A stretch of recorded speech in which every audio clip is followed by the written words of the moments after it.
بسم اللہ الرحمن الرحیم، السلام علیکم ورحمۃ اللہ۔ جنرل عاصم منیر آخرکار پاکستان کے پہلے چیف آف ڈیفنس فورسز بن گئے ہیں اور انہوں نے باقاعدہ طور پر چارج بھی سنبھال لیا ہے نوٹیفیکیشن ہونے کے بعد۔ دیکھیں، یہ جو نوٹیفیکیشن کے اوپر تقریباً کوئی ہفتے 10 دن کا ڈیلے آیا، اس ڈیلے کی وجہ سے پاکستان کے اندر بھی اور پاکستان کے باہر بھی دنیا بھر کے اندر پاکستان کے اندر اب آپ ذرا امیجن کریں کہ یہ جو پوزیشن ہے، یہ جو اس وقت ہوتا ہے، یا آپ کہہ لیں کہ جو field marshal army chief general Asim Munir ہے، وہ اب انٹرنیشنلی ایک ریکگنائزڈ پرسنالٹی بن چکے ہیں۔ وہ ایک ایسی پرسنالٹی بن چکے ہیں کہ انٹرنیشنلی ان کو ریکگنائز کیا گیا۔ ٹرمپ سے لے کر دنیا کے بڑے بڑے لیڈران نے، یعنی محمد بن سلمان سے لے کر ٹرمپ تک، اور روس، چائنا، عرب ممالک، دنیا کے ہر ملک نے، خاص طور پر یہ جو پاکستان اور انڈیا کی جنگ ہوئی، اس جنگ کے بعد پوری دنیا نے ان کی جو کارکردگی تھی، ان کی جو لیڈرشپ تھی، ان کا جو ویژن تھا، اس کو اپریشیٹ کیا، اس کو ریکگنائز کیا۔ اب وہ باقاعدہ طور پر پاکستان کے پہلے چیف آف ڈیفنس فورسز بن گئے، اور اس کے بعد ان کا نوٹیفیکیشن نکلنے کے بعد انہوں نے باقاعدہ چارج سنبھال لیا۔ ان کے لیے جی ایچ کیو کے اندر باقاعدہ ایک تقریب کا اہتمام کیا گیا، انہیں گارڈ آف آنر دیا گیا، اور وہاں سے پھر اس بات کا اعلان کر دیا گیا، جب انہیں گارڈ آف آنر دیا گیا، لائیو چلایا گیا، وہاں سے اس بات کا اعلان کر دیا گیا کہ اب وہ تمام کے تمام فورسز کے چیف بن گئے ہیں۔ اب معاملہ کیا ہے؟ دیکھیں، آپ نے اس کو سمجھنا ہے کہ اس کا مطلب کیا ہے۔ اب اگر وہ چیف آف ڈیفنس فورسز بن گئے ہیں تو اس کے اندر کون کون سی تمام کے تمام فورسز شامل ہوں گی؟ نمبر 1۔ نمبر 2، جو بہت بڑا سوال ہے کہ آگے اب جو اسٹرکچر بنے گا، آگے جو اب پورا ایک سسٹم بنے گا، اور یہ جو تعیناتیوں کو لے کر، جس میں D G I S I کی تعیناتی سے لے کر این ایس اے، اور پھر اس کے بعد اسٹریٹجک پلاننگ ڈویژن کی سربراہ کی تعیناتی، اور اس کے بعد پھر اور اس طرح کے بے شمار قسم کے ادارے ہیں، یعنی ڈپٹی آرمی چیف، یہ وہ تمام کے تمام پوزیشن ہے، وہ تمام کے تمام ادارے ہیں، یا تمام کے تمام یہ وہ اہم ترین عہدے ہیں جہاں پر آخرکار نئے لوگوں کو تعینات کرنا ہے۔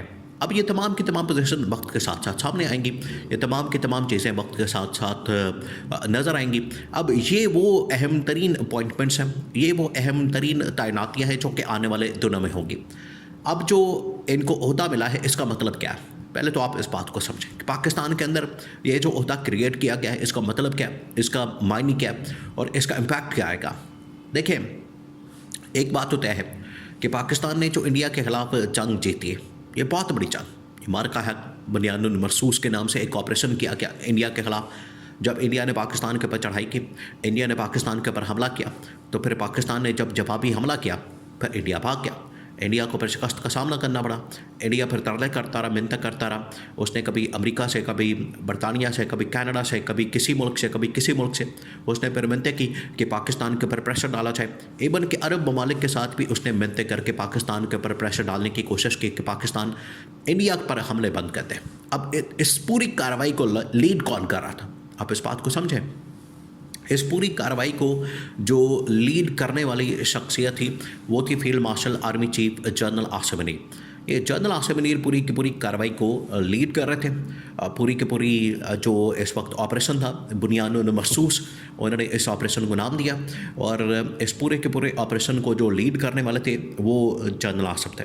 تو جنرل عاصم نے یہ پورا کا پورا آپریشن لیڈ کیا، اور اس کی بنا پر یہ کامیابی جو انڈیا نے جنگ شروع کی، آخرکار اس کا اختتام پاکستان نے کیا اور جنرل عاصم نے کیا۔ اب یہ جنگ جیسے ختم ہوتی ہے تو اس کے بعد پوری دنیا پر تسلیم کر لیتی ہے پاکستان کی برتری کو، پاکستان کی اہمیت کو، پاکستان کی جو جنگی صلاحیت ہے اس کو، اور field marshal army chief general Asim Munir کے ویژن کو باقاعدہ طور پر تسلیم کر لیا جاتا ہے۔ یہ ہے اس کی بیک گراؤنڈ، یہ تھی اصل میں وہ جنگ، یا یہ تھا وہ آپریشن، یا یہ تھی اصل میں کہانی جس کی بنیاد کے اوپر پھر جنرل عاصم منیر کو نہ صرف فیلڈ مارشل بنا دیا جاتا ہے، بلکہ انہیں پھر ریکمینڈ کیا جاتا ہے کہ تمام کے تمام جو فورسز ہیں پاکستان کے اندر، وہ چاہے نیوی ہے، پاکستان کے اندر ایئر فورس ہے، پاکستان کے اندر ملٹری ہے، آرمی ہے، یا پاکستان کے اندر ایٹم بم رکھنے والی جو اسٹریٹجک ڈویژن ہے، اسٹریٹجک پلاننگ ڈویژن اور پھر اس کے بعد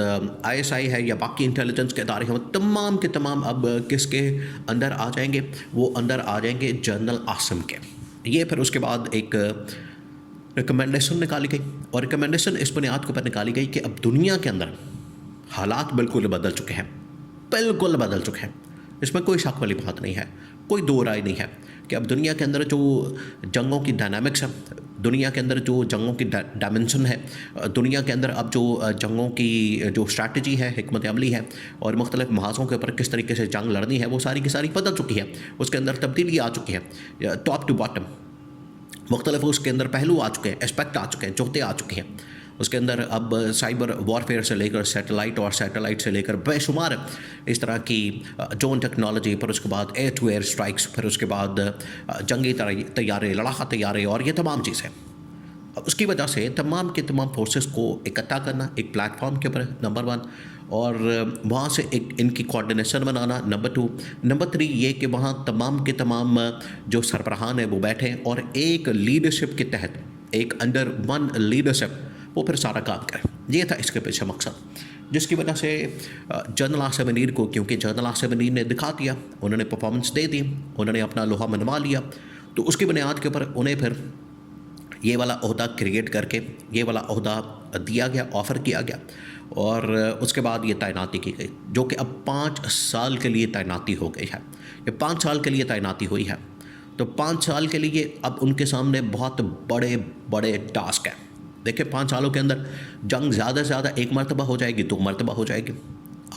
آپ ذرا امیجن کریں کہ 2019 کے اندر انڈیا پاکستان کے اوپر حملہ کرتا ہے عمران خان کے دور میں، پاکستان زبردست کامیابی حاصل کرتا ہے. اس کے بعد 2025 میں، یہ تقریباً 6 سال بعد، تو اب 5 سال کا ٹینیور ہے.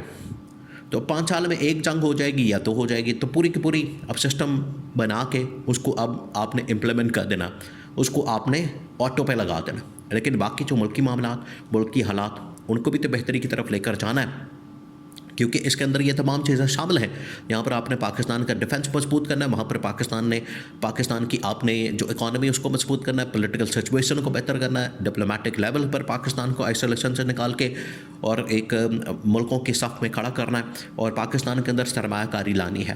یہ 5-6 بڑے اہم ترین ٹاسک ہیں، اور اس ٹاسک کے لیے، یہ تمام کے تمام ٹاسک کو پورا کرنے کے لیے اب ان کے پاس یہ رول آ گیا ہے.